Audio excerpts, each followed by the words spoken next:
चोर लस मैं सिवान खाली है बा का बोला तड़ू फुलमा तो ये देवर जी का हो हमार बोकरी ना यार बोका के खोजत ये का रेट बा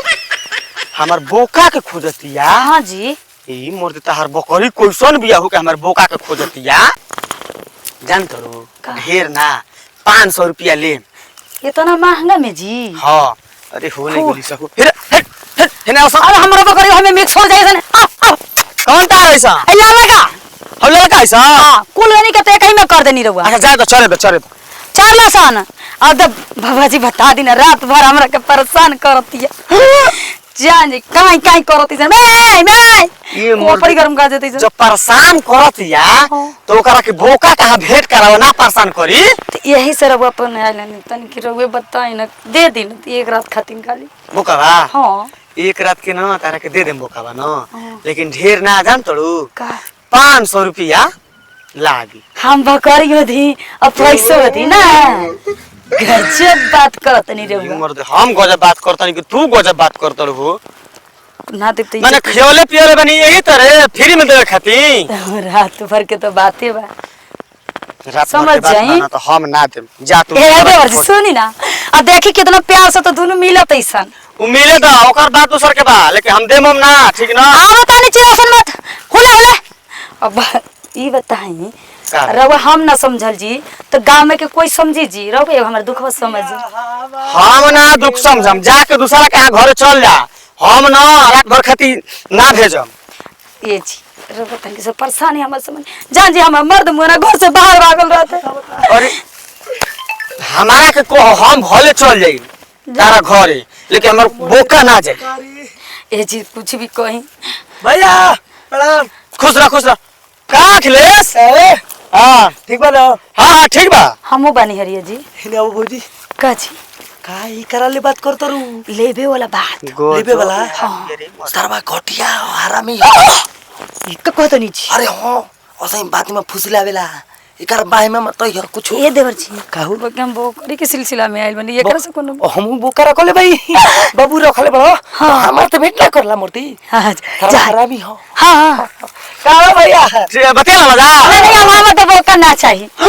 हां ना देवर जी हां ये सारा कुछ सिखौले क्या सिखौले रे बोझ हम कुछ कला अरे कुछ ना जाना तड़े ना कि गांव भर के आदमी हमारे कहां आवेला हमरा बोका भिरिया का कहले पैसे बता जी बता दो कुछ कराइयो ई कना ना ये बड़ा छिनरा हो तोरा घरे गइल बनी तोरा मेहरारू कहां गइल बनी हां काय कोलो मते तरवे ना और कहतन काहे के कहले हलू तू ठीक बाड़ू हये सारा हरामी बा बाकी कुछ भी कह देवर जी आप के बोका ना चाहिए राम राम निकल गेल बोका हमन ये को खोल देल बन जा 400 रुपया 400 ना हम आपके नाले चल ए बाजी हमर 300 हो 300 हां रावे लेता हूं ले ले हम हां 250 जा ये बाजी सुनो बाबा हमारा बोका में ना ढेर जान बा ठीक ना गेहूं खाली खीले बनी ओकरा के 200 दिहो अन्ना ले बरा रिंकर ले ले इनकर में ढेर में जान बा बोका में हां बाबू बढ़िया लिए बड़ा मरते चलाई खाली भेंट करा लिए तब जाता नहीं भेंट कर क्या होता नहीं अब जा हम दूसरा रेट बताए रहनी सारे कहो कि भाई का बता सारे रेट भी का होता बाबू ले कहो अरे सीता हमारा कहां पहला लड़ी ई ना कि तोरा कहां आई हड़ी हमारा से बात के लिए बारी का लेके बता दे मन झूठो कोई दो बता दे मर्दे झूठो को कहता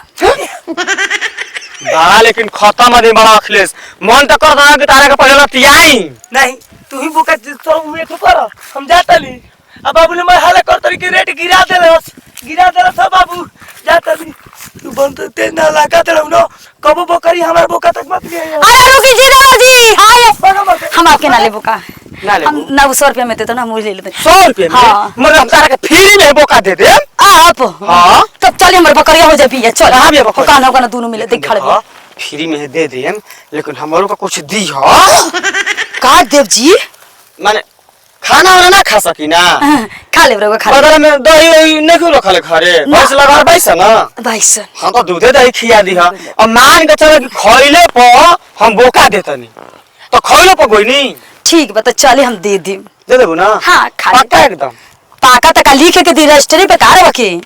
बताओ हे तो सरवा होकारा चलते रेट गिर गई अखिलेशवा के चलते अगर ना आई रही तो हमें का साथ 500 रुपया ले रहती कुछ कह रही बहुत का हरामी बा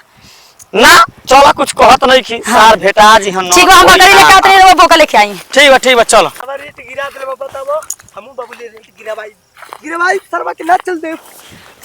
का देख ली ए मर्द भैया बड़ा मत अच्छा ये बता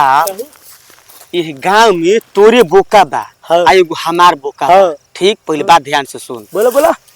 आ जब कस्टमर आवत हन तो जैसे हम बतियावत हनी वैसे तू बतियाओ तू बतिया पहले से का बात करत रहो हम मर्दे ऊ बात नहीं खे यार हाँ। मान के चल कि तू 200 लेबे हाँ। हम 150 लेबे तू हाँ। 100 गो लेबे हम 50 गो लेबे तू फ्री में लेबे आ हम बे पैसा के मानो करम तो ऊ ठीक वाला लोल कल जी तो ना मर्दे, एकरा में ये केतना फायदा बा ग्राहक के फायदा बा ग्राहक के बा मर्दे हमनिए के बोका बांस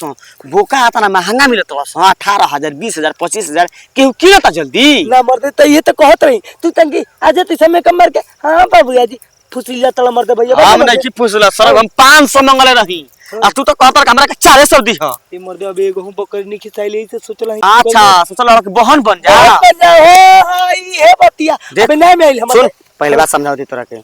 500 मंगी केहू तोरा बोका कहाँ जाई हाँ। कही ना कि बोका के हमर जरूरत बा तो कहे भैया 500 ले ठीक बा, हो भैया। हमरो भी रहन जा तो हम 500 ले 500 जेकरा भाग में हाँ। जतना आमदनी रही उतना आई आई हां समझ गेले गिरे हां हमू ना गिराई तो वो हमू ना गिराई ले पक्का ले पक्का वादा ना वादा हो। चल ठीक कोतनु आज ये तो मेकअप मार के घट आवे के नहीं खे नहीं से घटावे के ज्यादातर मेहरारू आवत ई समझते हां ठीक कहता ठीक चल रेट ना गिरे हां एकदम ना गिरे तू मत गिरे ना मत ना गिरे चलो चल